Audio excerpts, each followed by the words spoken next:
Hey everybody, it's Allison Madel here at Conduits of Love.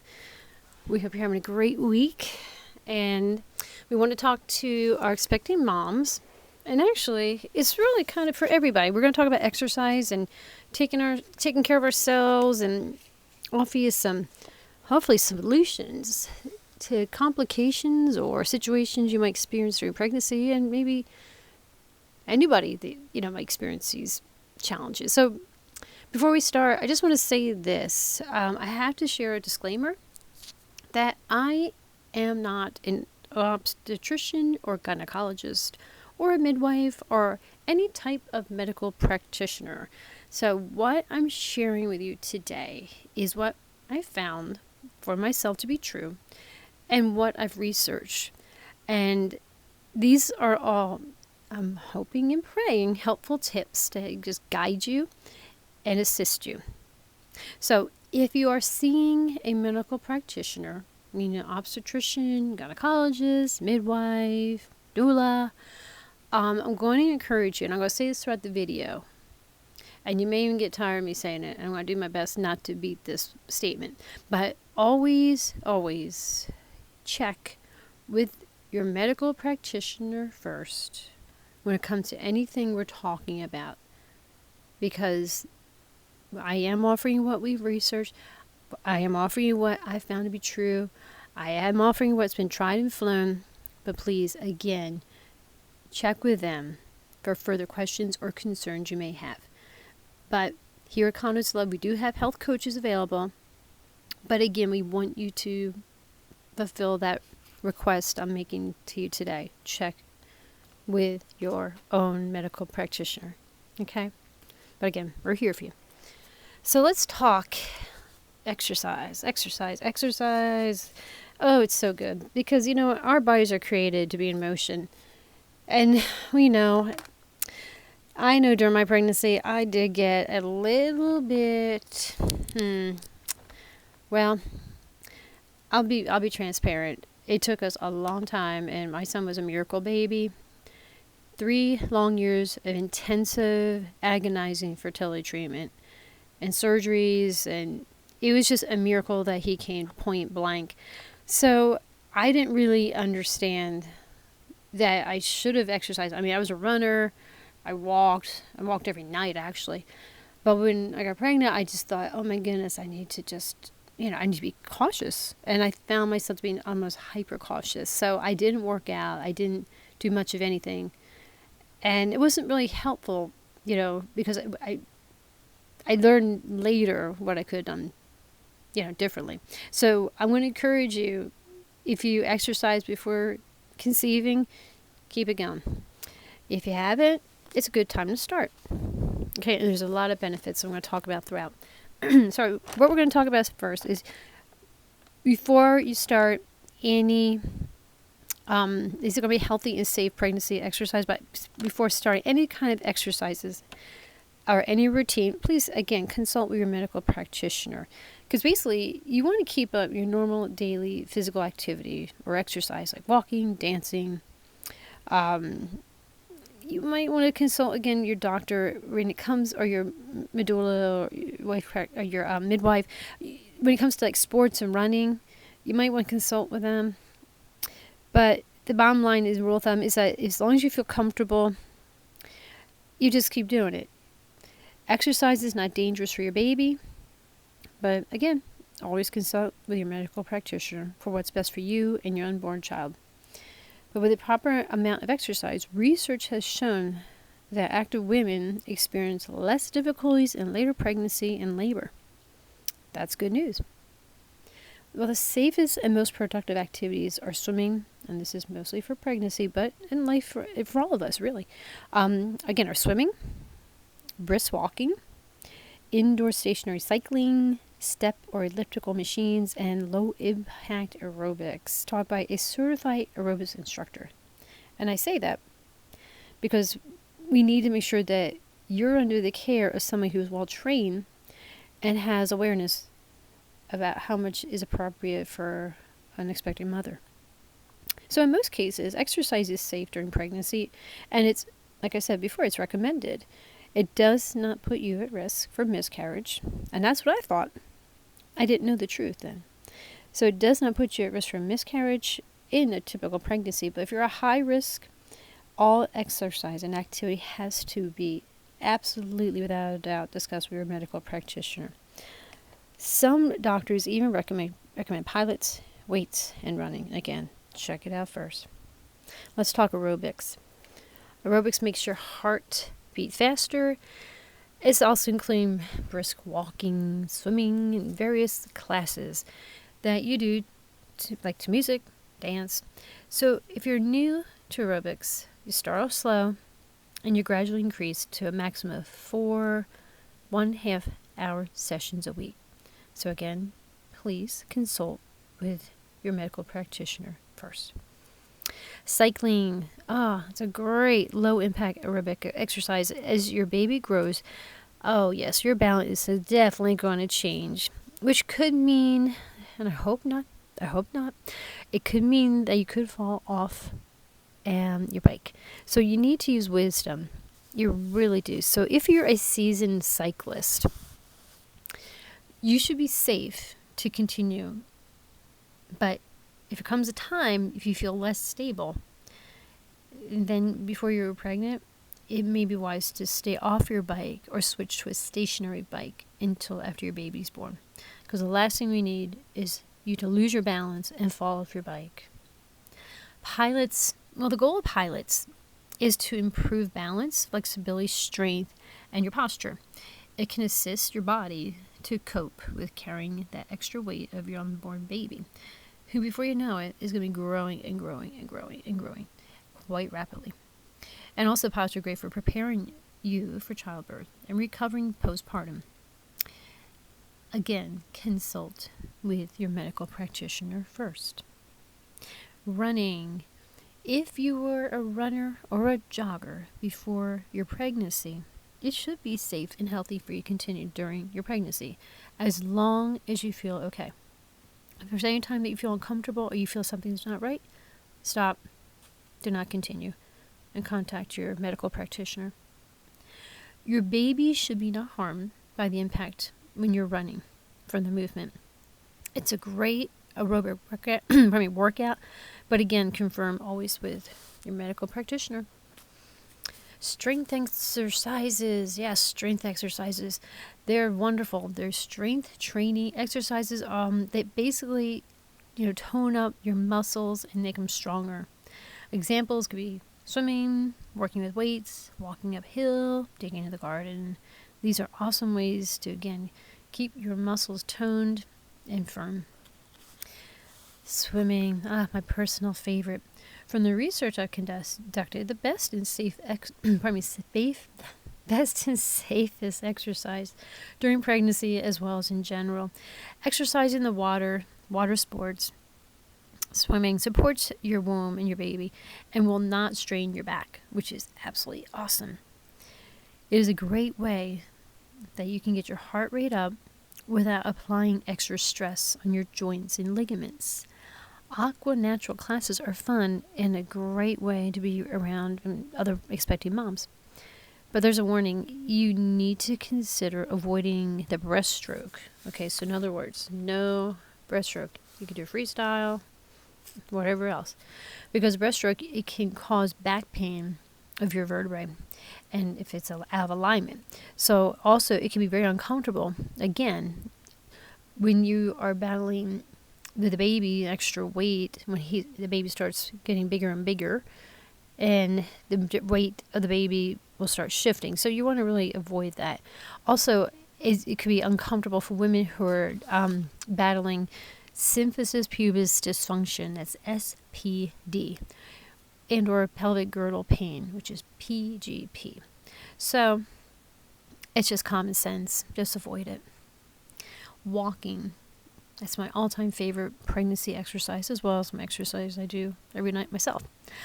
I walked as much as I could during my pregnancy with my son.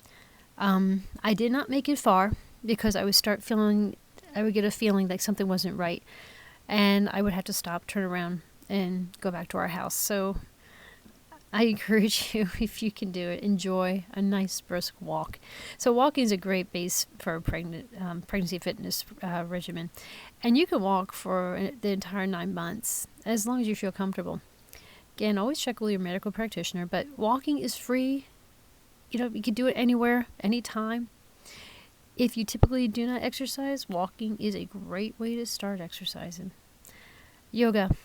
I do not recommend, or does anyone at Conduits allow, support, participate, or condone it? If you do yoga, I'm going to ask you, please directly contact me at Allison, that's ALLYSON, at conduitsoflove.com. There is a reason, and I won't get into it on this podcast, but please contact me. Well, basically, we want to say to you this. With any exercising, use wisdom. Okay? Avoid contact sports where there is a risk of being hit or kicked. For example, football, judo, soccer, kickboxing, squash. Okay, so if you're on a team, you may still be able to continue non-contact training. Okay, but let's use wisdom. You need to have space, and you cannot take a chance. Okay. So there might be also, in your team, you might be able to have exercise classes. All right. That might be involved with the training regimen.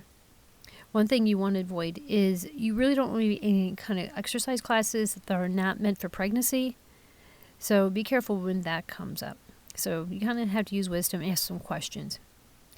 Be careful if you are doing exercises that you can lose your balance. As I mentioned before, biking, horseback riding, skiing. As much as I love skiing, I know when I was pregnant, I do not believe I would have been skiing because it's very easy to lose balance. And in skiing, it's a lot of balance. Also, what I'm just thinking of now is maybe skating. Do not exercise at high altitudes without acclimating. Okay, so over 2,500 meters. Okay, so unless you're activated or actually acclimated, what happens when you go up these high altitudes? Your oxygen supply is reduced to you and your baby. So what you need to do is, if you go on these higher altitudes, again, 2,500 feet and up, you need to wait at least 4 to 5 days for your body to adapt before you do any sort of exercise. Okay? Next, do not exercise for more than 45 minutes at one time because your body is already an incubator. And you do know when you exercise, your heart rate increases and your body temperature typically increases. So you do not want to overheat. Okay, that's why they usually recommend 30-minute windows of time. But again, check with your medical practitioner. But rule of thumb is 30 minutes. If you have any unusual symptoms, please immediately stop exercising. Immediately contact your medical practitioner. My thing was, I remember my doctor would say, anything doesn't feel right, lay on your left side and then call me. And I remember cleaning my dining room, I think. And all of a sudden I felt something funny as I'm cleaning. So, bam, I would be on the floor. Half hour more and everything would be fine. And I would call the doctor. So, rule of thumb, stop, lay on your left side, call your doctor or your midwife. Do not allow yourself to get overheated. I mentioned that before. Drink a great deal of water. Now, rule of thumb is during pregnancy, you are supposed to be drinking at least 2 liters of water. So when you're exercising, you want to make sure you're drinking more. And do not exercise in a very hot, humid climate without giving your body a few days to adjust. Stay out of hot tubs because, again, hot tubs overheat your body. And, again, you do not want the baby to be overheated. Do not exercise in a way that you would lie flat on your back, especially after 16 weeks gestational. Because what could happen is, as I found out, even not laying on my back, the baby could possibly press on a major blood vessel or your aorta and reduce your blood and oxygen flow to your heart and to your baby. I have had episodes where my son was laying directly on my aorta, cutting off my oxygen supply and all vitamins and nutrients going to my body and throughout, and to my son. And I had episodes where I actually would pass out just sitting there. So again, do not lay on your back and do not do any sort of exercises as such. One thing, if you're a scuba diver, okay, do not scuba dive pregnant. Those nitrogen bubbles, the gas can pass through the placenta, and your baby does not have any protection against deep compression sickness. So if you did not typically exercise before pregnancy, it is safe and healthy to start now. So it is recommended to, and as I said this before, to start with 15 minutes of exercise 3 times a week and gradually increase again 30 minutes for 4 times a week, or even possibly every day. Exercise, it doesn't mean that you have to plan out sessions in your calendar. You can, by all means. But you can do it around your schedule. You can do it every day. And you can do it in a way that can boost your health and be great for your unborn baby. So it does not have to be stressful. But one thing, please avoid overdoing it. Do not push yourself too hard, because this can make you overheat, as I mentioned before, which is not good for you or for your baby.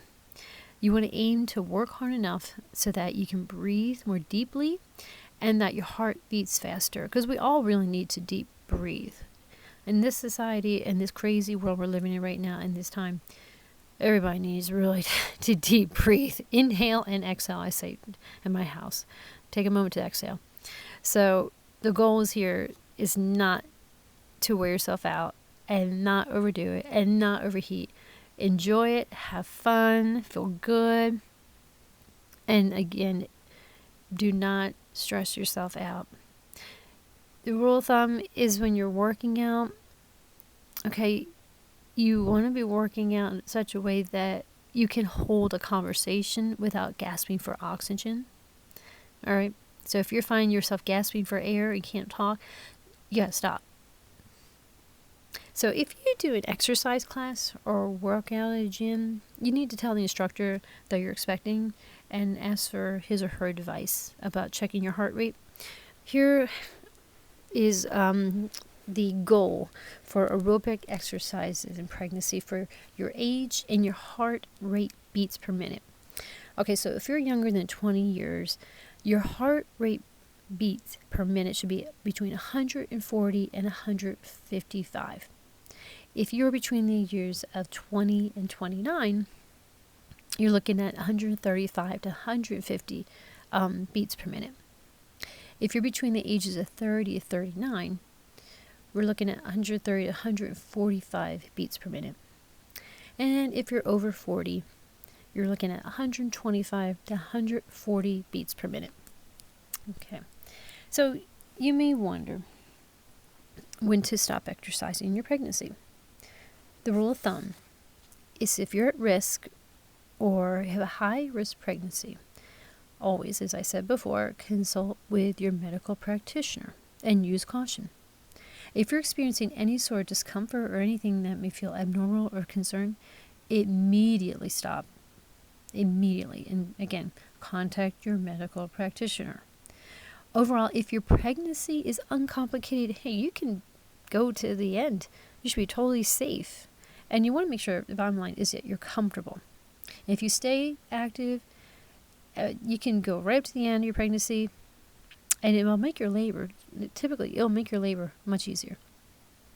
So, if you have any questions, anything I shared up to this point, again, contact me, Allison, ALLYSON, at conduitsoflove.com, or just go to our website, www.conduitsoflove.com, and hit that contact us button. So if anything wasn't clear, if you want me to explain, give me a holler.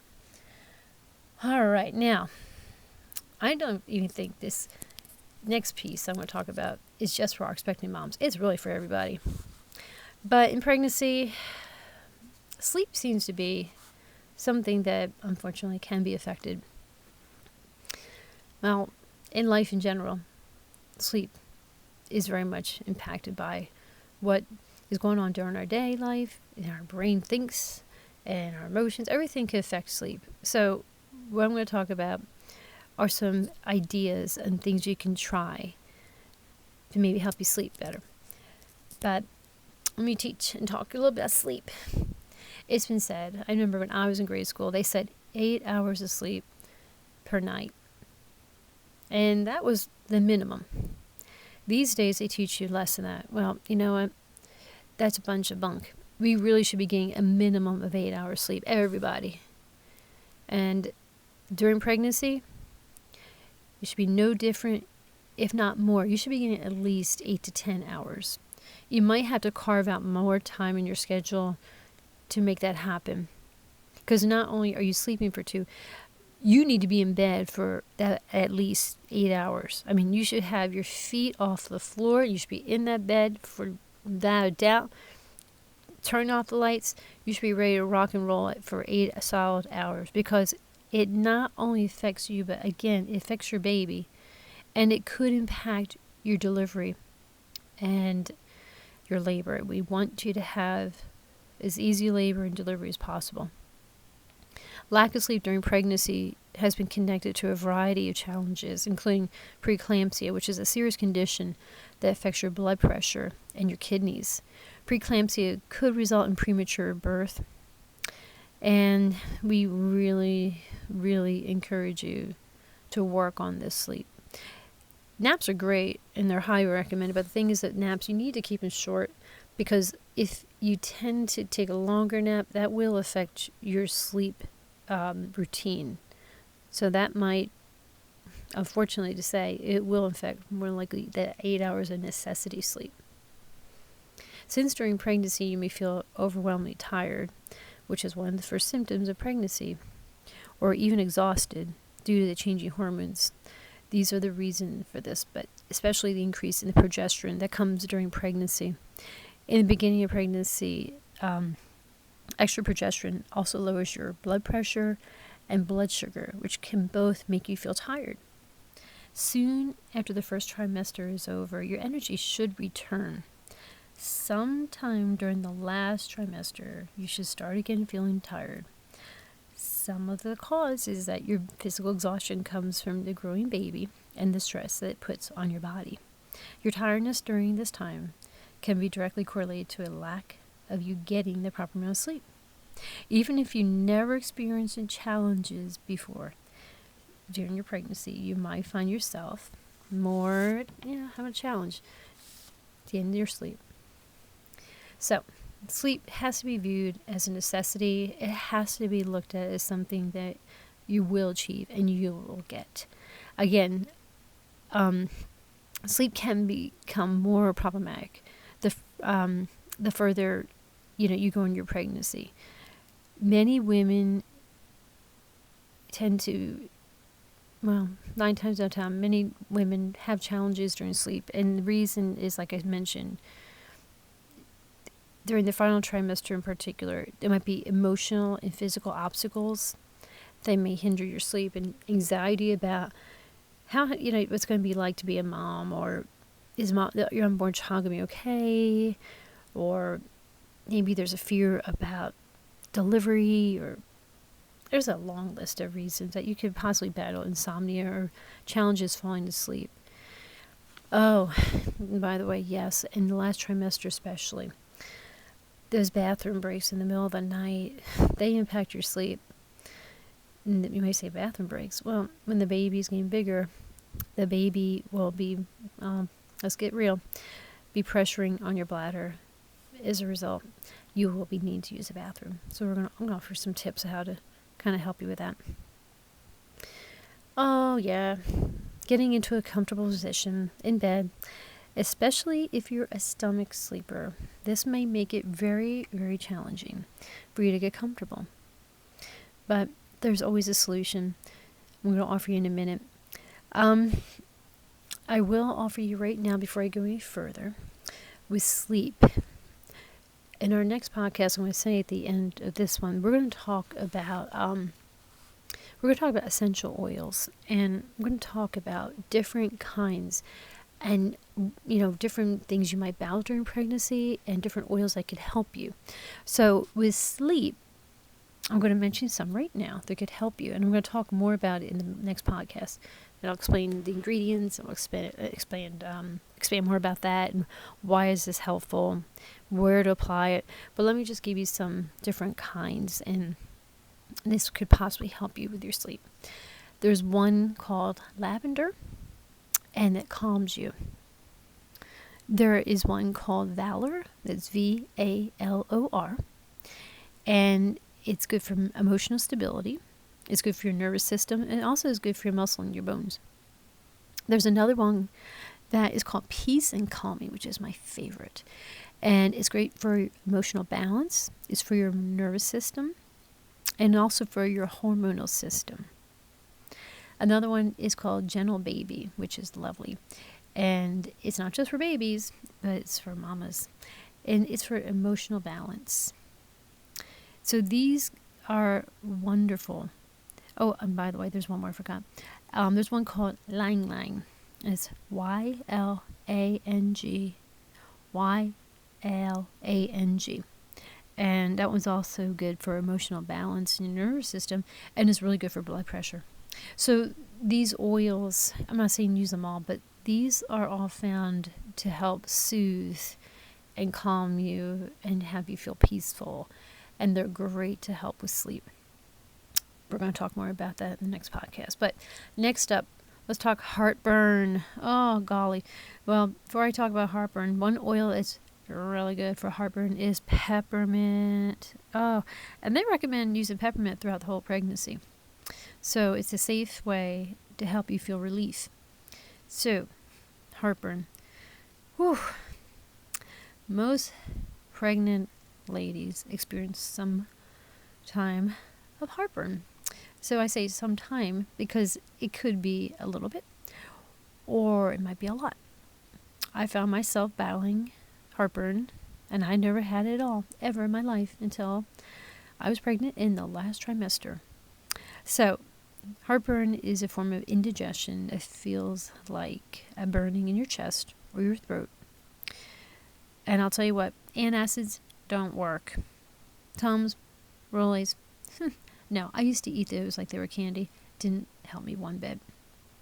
The peppermint, I guarantee you, will work like a trooper. Okay, so heartburn can wake you up at night and totally ruin your sleep.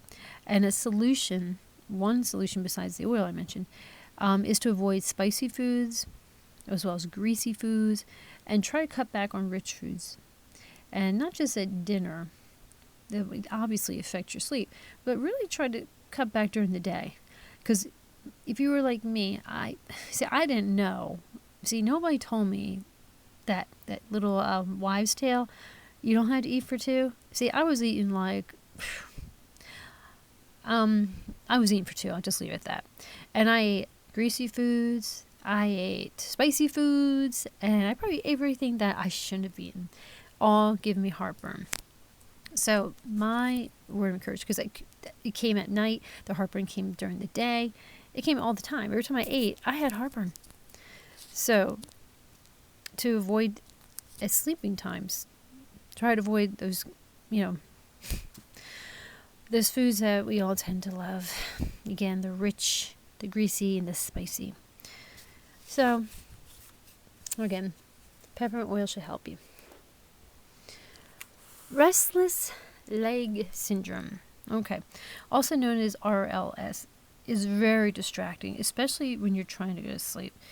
You cannot take a typical RLS medication while you're pregnant, and you can reduce the feelings of RLS by taking a good prenatal vitamin that includes folate and iron. RLS usually stems from a lack of iron, but folate is great because, again, it increases a base of folic acid and really help, with the with that restless leg syndrome. But morning sickness, okay. Morning sickness doesn't always have to happen in the morning. It also happens throughout the entire day, and especially at bedtime. Oils that could help you with that peppermint, ginger, lavender. Okay? But we're going to talk right now about, that nausea feeling. It can occur anytime and is often worse later in the day. Crackers can help. I know there's a lot of ladies out there who are battling food allergies, wheat allergies, gluten. There are crackers out there that are rice-based or almond-based that will do the trick. So whatever form you can partake, I encourage you, crackers. They can take the edge off the nausea. Also, before bed, try eating a few, and that way you can bypass a wave of nausea as you try to go to sleep and stay asleep. You may want to keep some crackers close by your bed in case you're awakened and the nausea comes through the night. Also, again, like I said, these oils would help too. Insomnia, there's nothing like your mind racing at night. And as a mama, it's so hard to turn it off. I had some oils here that I could recommend. Peace and Calming Lavender. They're wonderful. They calm you down. They give you peace. They relax you. Well, insomnia, we find it comes, like I said, your mind racing away, being overactive. While you're pregnant, most medications for insomnia you should not take. And actually, unless your doctor recommends, I would not recommend any medications. You need to really be careful. But again, check with your medical practitioner. You know, in a previous podcast, I mentioned about journaling. Journaling is a wonderful way to express yourself and to get your thoughts out. And with insomnia, it's an awesome way to record your thoughts and feelings, whatever's going on with you that you can't sleep. Put it on paper and you'll express it. And, they'll take away whatever it is that you're anxious about or stressed or concerned. And you can let it go. And these concerns, you're going to put it down on paper, put it away, and you're more likely to fall asleep. Caffeine. Caffeine's a good way to keep you awake at night. And I know a lot of times, ladies, caffeine, you have that coffee, you have your tea, you have your thing. But it really should be avoided during pregnancy at all costs. Now, some doctors say, oh, no, you can have a little bit of moderation. Well, you know what? Rule of thumb is really, because that caffeine, your baby's getting it. And that baby is feeling the effects of it. Let's think about it. You're feeling, the baby has a protection, the placenta, but still it's that jumpy, it's the bouncy, the tension, the antsiness. The baby feels all that. So you can still drink your decaf, and not have the jitters, and the baby won't feel that. You might not even realize that you're experiencing that, but the baby feels it. But I'm going to say this much. If you have to, you have got to have your thing. You have to have your caffeine.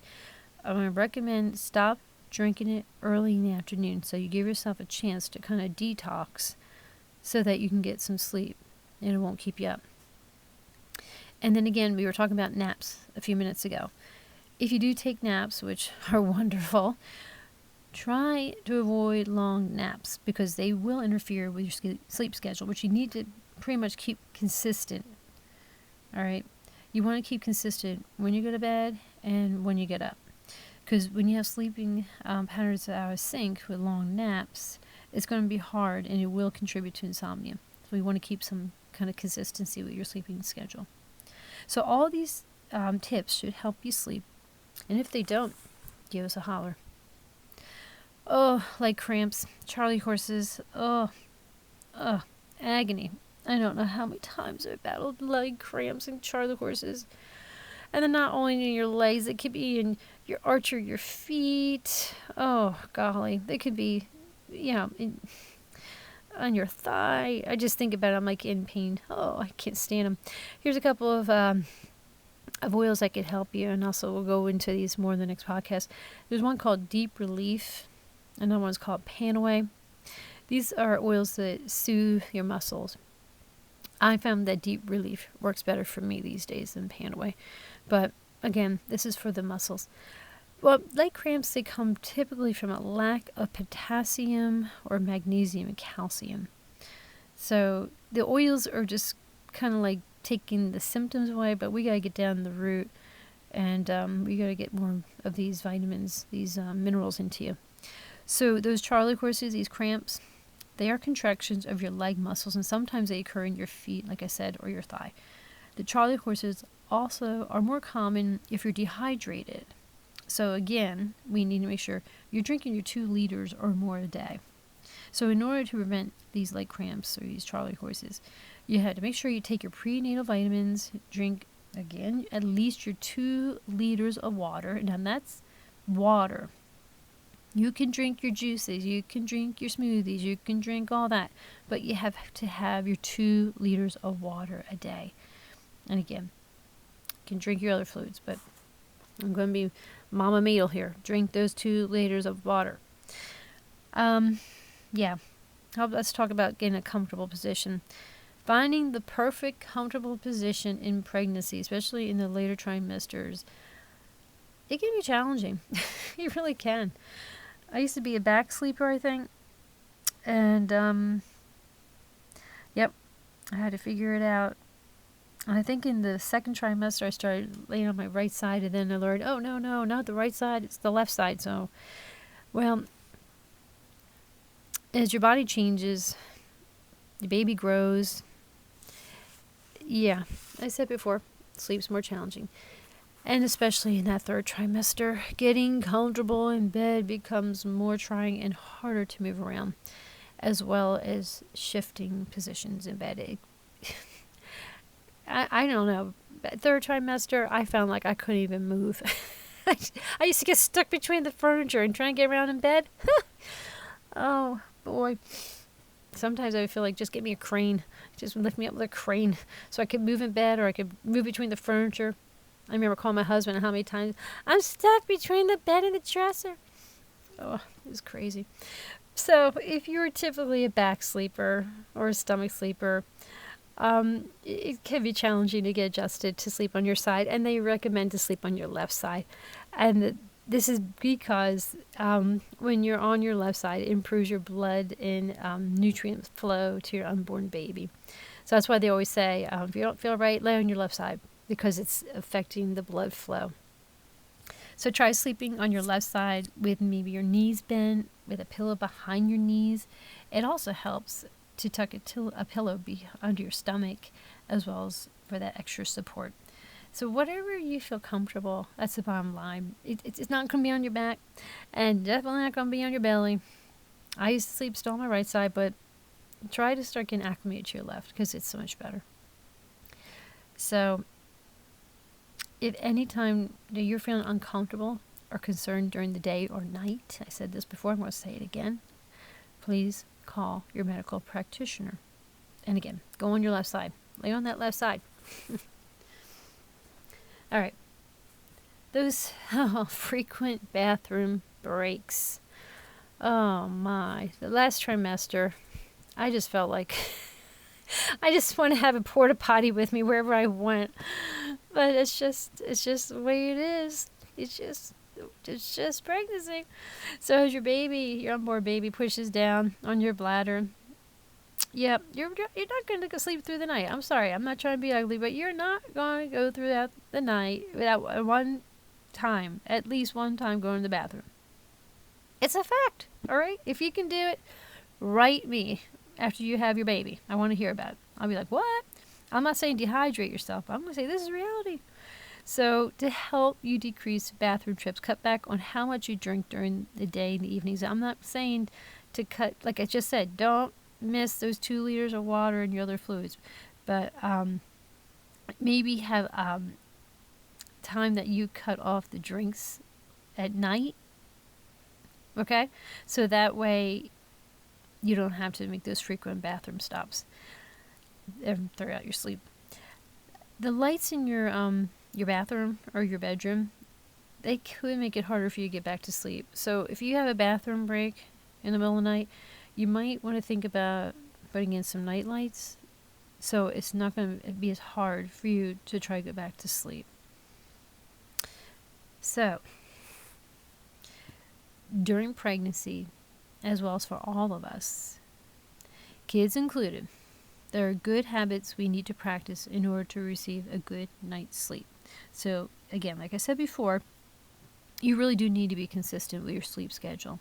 You need to go to bed and you need to wake up at the same time every day. Now I know that's a hard one, and I feel like I'm preaching to the choir because I'm still working on that myself, but it's really important. You need to look at sleep as a priority, okay, because it is so healthy and important for your body. So you need to look at it as something that you really see value in. So exercise, but do not exercise at bedtime. So do your exercise by all means, but make sure you're not doing it like right the hour or so before bed, because you're getting your body all pumped up and fired up, and it's going to be hard for you to come back down and get to sleep. And again, like I said before, try to keep your daytime naps limited. Let's try not to make them long, because again, that will interfere with your sleep schedule. Excuse me. So try to stay consistent with a bedtime routine, and that one that relaxes you and that you don't stray from. One thing might be hard, but it's really worth it in the long run. Make your bedroom peaceful. Try keep out computers, TVs, or other technology that are distracting, and that will bring in the EMF waves, which are the electromagnetic frequency waves, which are not good for you to begin with, and we recommend getting EMF blockers for TVs, computers, cell phones. They make jewelry.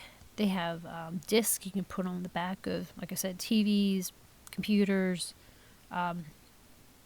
you name it. They also have plugins that you can put into your outlets that will block all EMF waves. If you need help finding a company that you can, purchase EMF blocking devices, please contact us. Do not eat at bedtime. Now that's hard I'll put my hand up in the air through the night too, because we sometimes had this thing like, oh, just need a little something to help me sleep. Well, really, that's giving your body more fuel, and get yourself fired up. And most time in the morning, you kind of feel cruddy because having that in your stomach throughout the night. I don't know about you, but I usually don't feel right when I wake up. So try to finish eating 2 or 3 hours before going to bed, as well as do not eat through the night. Like I said, it's not good for your digestive system. You gain excessive weight, and you might feel bloated. So lack of sleep during pregnancy for anyone. There are associated with many diseases and chronic diseases. And if you didn't know, I didn't know until not long ago, pardon me, that a lack of sleep, or even maybe an inconsistent sleep schedule, which obviously if you don't have a consistent sleep schedule, it could affect your sleep quality and the amount. What could surface are 2 different types of diabetes. Type 2 diabetes for sure, obesity, depression, heart disease. So during pregnancy, and if you do not get proper amount of sleep, it can put you at risk of some serious conditions and complicate your delivery.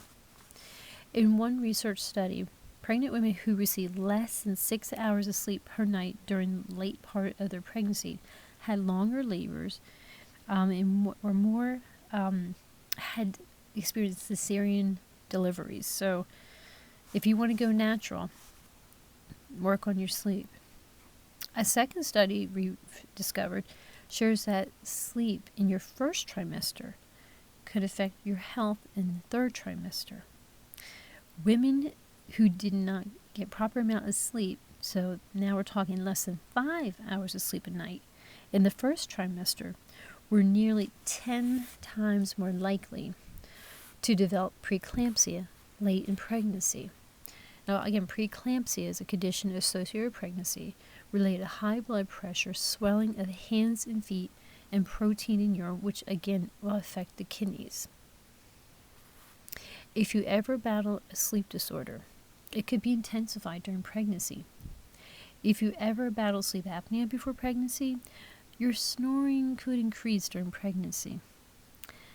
So, more than likely, If you were overweight before pregnancy, before you conceived, your snoring is going to probably increase.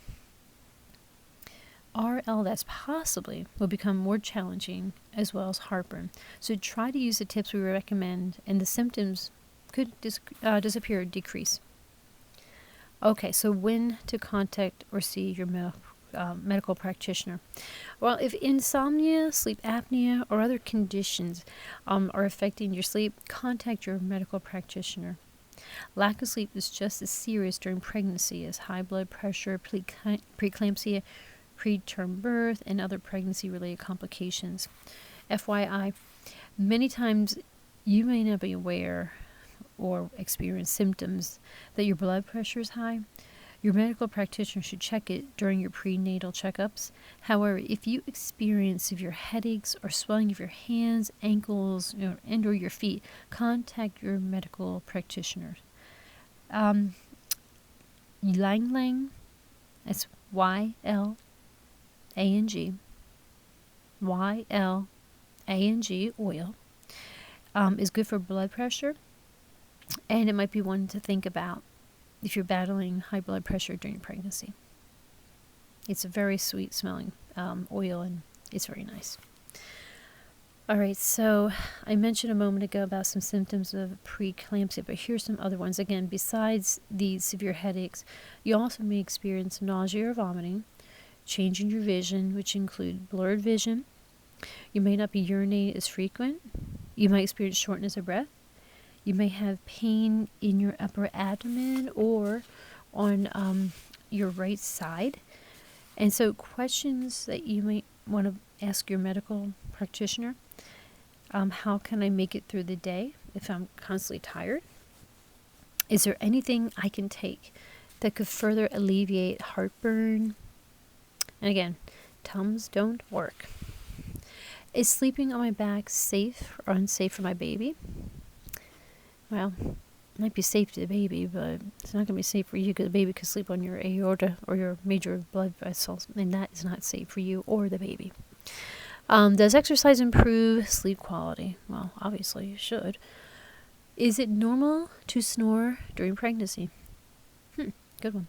As I mentioned before, you could, but are there safe over-the-counter sleeping or supplements? So we want to stay away from sleeping medications, but double check with your medical practitioner. Supplements are the way to go in life in general and during pregnancy. So the question, we revamp it again: are there safe over-the-counter sleeping medications or supplements to take during pregnancy? And as I said, the oils are safe, but double check with your doc, but oils are safe. And we're going to talk more about them in the next podcast. Are there any foods to avoid to help my sleeping? Okay, well, we talked about some foods about the heartburn, which could affect your sleeping. We talked about caffeine. We talked, well, obviously sugar. That will keep anybody up. So, it'd be nice to get confirmation. Well, positive, encouraging words I'm going to give you during pregnancy. Okay, we want to be encouraging. We want to be positive during pregnancy. It's good to always have a positive outlook. Let's look at the glasses half full versus half empty. I'm going to say some encouraging words over you. You're an awesome woman. You are doing a great job. You were picked to carry this beautiful baby. You have a miracle growing inside of you. You're very intelligent. You're right. You have an awesome future. You have a destiny, a calling, a purpose. And I'm not just saying words. I'm speaking truth. So, as I'm speaking life over you, I encourage you to be positive with your baby. Be positive during your pregnancy, point blank. It's good for you, and it's good for your baby. And yes, you might be putting your baby up for adoption. I commend you. I applaud you. I think you're very brave and very strong. And it's such a beautiful, selfless thing you're doing. You're a blessing to a family out there who cannot have a child or who wants a child painfully. And you're selflessly giving this baby up. But still, we need to be positive. We need to be positive because this baby is feeling everything you're feeling. We talked about self-talk in the last podcast, and I hope that helped. But I'll tell you, I'll be transparent now. I used to talk to my son. I would walk in this store and I would rub my belly and I'd be talking to him, have a conversation, just like, I'm talking to you now. And I didn't care if people were looking at me like they thought I was just flying in from Mars. I didn't care because it was between them and me. It was between me and my son. I'm talking to my unborn baby. So just like he could hear me talking to him, he could hear everything going on. Just like your baby can hear and feel everything from what's going inside of you. And you might not realize it, but even your emotions, your baby can feel those. Your baby can feel a conversation. You can hear everything. Babies are born and they can automatically recognize those ones who have been talking outside the womb.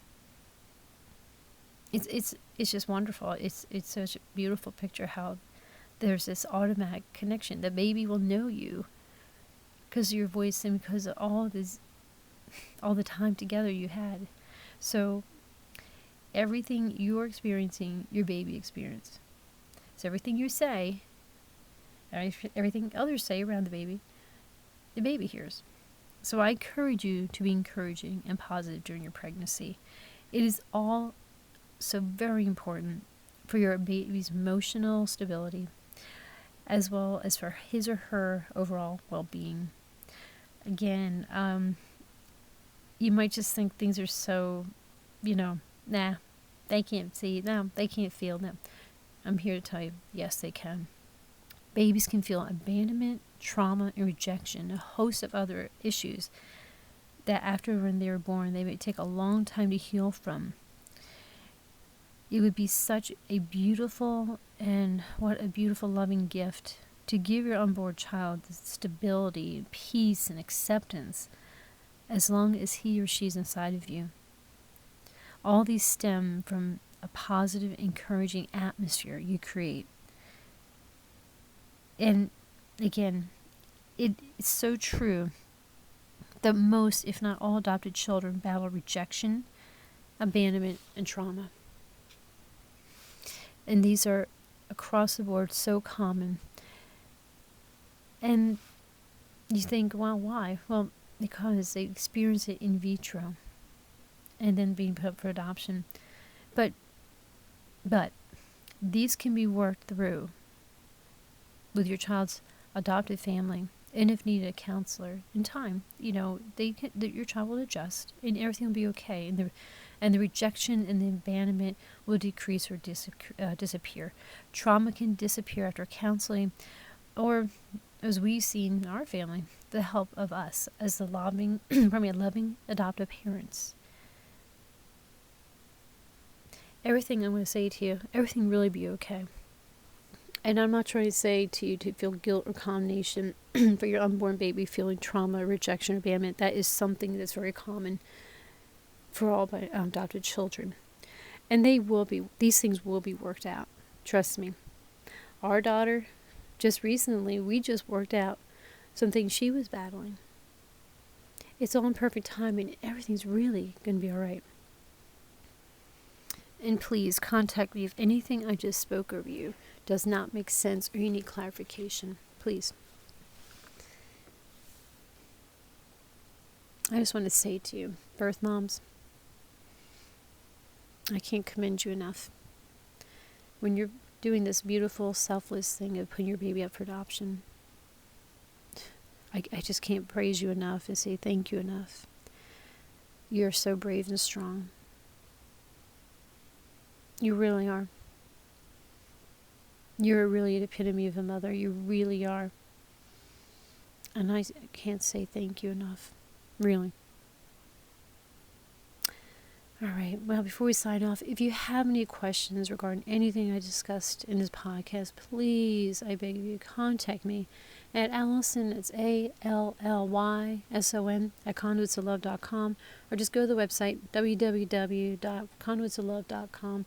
Hit that contact us button. Give me a holler. Let me know I can clarify. We have health coaches at Conduits of Love, and we're here for you. But as always, we encourage you, please, to contact your medical practitioner for any questions or concerns you have first. But we're here for you. I want to thank you again. Oh, you guys are awesome. I thank you so much for listening and joining in every podcast. And I want to say, if you're an adoptive or birth parent and you find yourself in need of support, encouragement, guidance, if you have questions, concerns, whatever's going on, please contact us from me at www.conduitsoflove.com. Click our Contact Us button, or you can directly contact me again at Allison at conduitsoflove.com. We have coaches available and are ready to help you. So again, thanks for joining in. And we would love it if you would subscribe to our YouTube channel by hitting the subscribe button and the bell next to it for notifications. Also, please hit the like button and please share with others, because we need to get the word out that we're here. We appreciate you. We thank you for joining us. And again, the next podcast is we're going to be talking about essential oils for birth moms. And actually, it's going to be for all of us. And because the next couple of podcasts is going to be really talking about nutrition and what's going in the body is so important. So big blessings. Love you all. Until next time. Thank you.